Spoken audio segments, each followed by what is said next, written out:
My name's Jon Ronson and I'm the author of 4 books: Them Adventures with Extremists, The Men Who Stare at Goats, The Psychopath Test and Lost at Sea, a collection. 3 of the 4 books I've now narrated for Audible. One of them, The Men Who Stare at Goats, was narrated by someone else, a man called Sean Mangan, who's an American actor speaking in the first person, which is kind of weird for people, but I've narrated the others for Audible. What genre would I consider my writings to be? And I guess I always think of that I write about funny adventure, funny non-fiction, unfolding adventure stories about serious things. So the serious things, the mental health industry, or torture, or paranoia. I mean, my stories are really, really dark, but they're always funny. They're always funny books. There used to be, it's not really a term that's used anymore, but there used to be a term called the new journalism that was invented by Tom Wolfe. And it was people like Hunter S. Thompson and Gay Talese and Tom Wolfe, and later on people like P.J. O'Rourke. And I think that's the tradition I come from.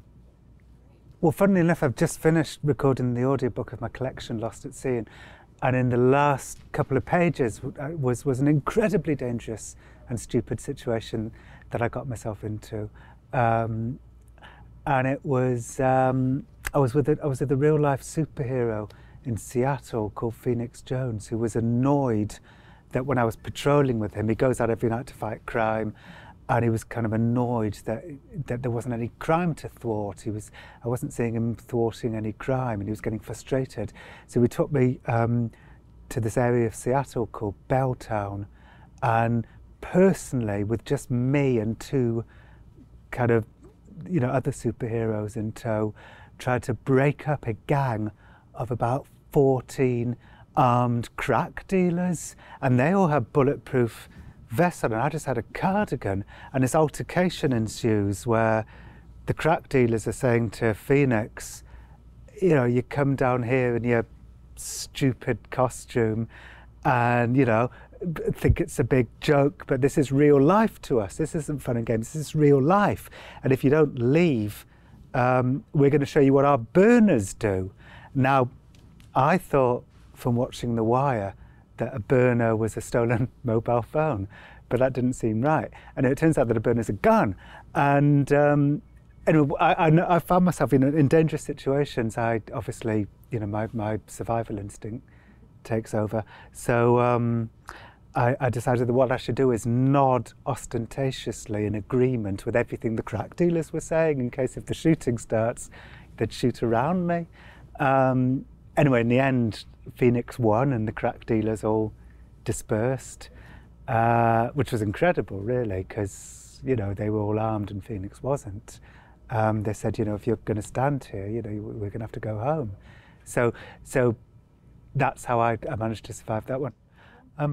I've never wanted to write fiction, but I have now. I've written a film screenplay called Frank.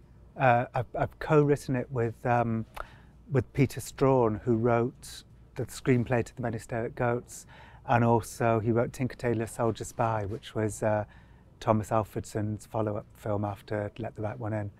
And Peter got nominated for an Oscar, and it was exciting. And anyway, we wrote a film together called Frank about being in a band, about being in an avant-garde band. And it's about to start filming in a couple of weeks with Michael Fassbender playing the lead, along with Donal Gleeson playing the part that's sort of based on me. And they're both brilliant. And but I did find it. I'm really glad I did it, but it's not easy. It's not easy. When you do journalism, when you do non-fiction, everything that's happening in front of you is fair game. For the book. You walk into a room as a journalist and whatever's happening can be part of your story. But when you're writing fiction, I discovered writing the screenplay, you walk into a room and there's nothing in the room. It's completely empty. It's you have to conjure stuff up. And that took me a long time to get my head around. am I listening to any audiobooks at the moment? I'm listening to a lot of podcasts, including podcasts that are sponsored by Audible. In fact, the first time I really became aware of Audible was when podcasts that I was a fan of would be sponsored by Audible. So, you know, that was a good thing for Audible to do. So that's like Mark Maron, the WTF podcast, This American Life, who I work for, luckily. There's a great British one called Answer Me This with Helen and Ollie, which I like very much. And one called The Skeptic's Guide to the Universe, which I like. I find these things kind of comforting. I listen to them as I fall asleep. I remember Randy Newman saying to me that he can't listen to the voice in his own voice as he falls asleep, so he has to listen to the radio. So to get to sleep every night, I listen to podcasts, and I think everyone I just named has been sponsored by Audible at one time or another.